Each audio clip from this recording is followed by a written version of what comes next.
Hello and welcome to Path Made Easy. Today's case is a granular cell tumour occurring on the dorsum of the tongue.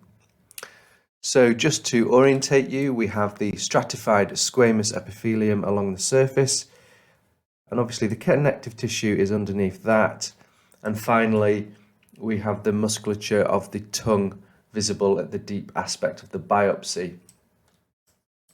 So if we return to the surface of the biopsy, the first thing to notice is that we have what's called pseudoepitheliomatous hyperplasia. Now, this is a reactive phenomenon where the epithelial islands seemingly invade the superficial connective tissue.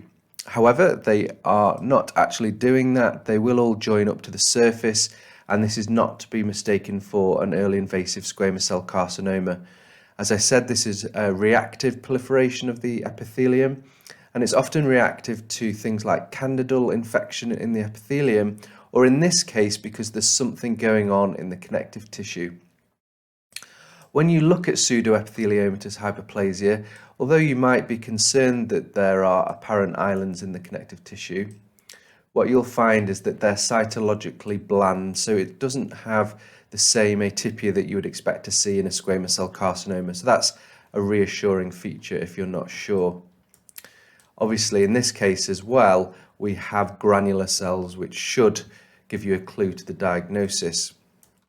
So if I zoom out, these pale areas are where the granular cell tumour are located. The granular cell tumour cells are located. It seems to have got to a depth of about here, and we can follow it all the way around the sides as well. So a granular cell tumour is composed of a syncytium of granular cells, and if we look at them more closely, they are roughly rounded or polygonal shaped cells, and they have quite coarse granules located within the cytoplasm, and obviously the cells will have a nucleus as well, and these are cytologically bland. Now, the granular cell tumours of the head and neck seem to be much more common on the dorsum of the tongue. So this is one of the most obvious sites to find a granular cell tumour.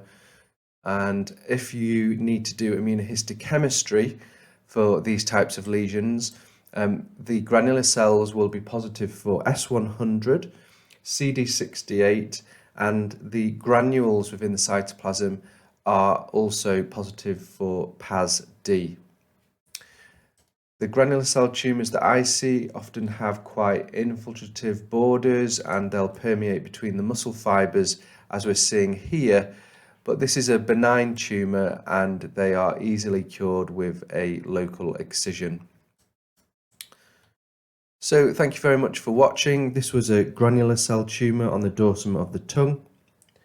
If you enjoyed this video, please don't forget to like and subscribe to our channel Path Made Easy.